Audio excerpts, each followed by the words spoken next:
Selamat malam. Assalamualaikum warahmatullahi wabarakatuh.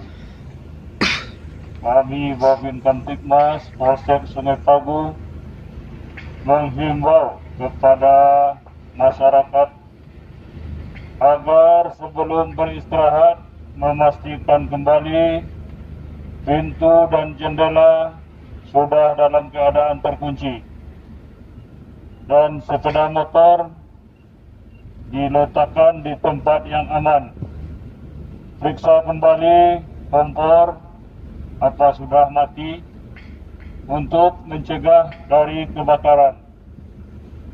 Dan kami meminta kepada bapak-bapak, ibu-ibu, mari kita menjaga harta benda kita dari tindak pidana kejahatan.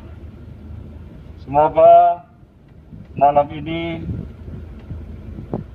negari kita dalam keadaan aman. Selamat malam, selamat beristirahat. Semoga lelah menjadi ibadah. Demikian saja yang dapat kami sampaikan. Assalamualaikum warahmatullahi wabarakatuh.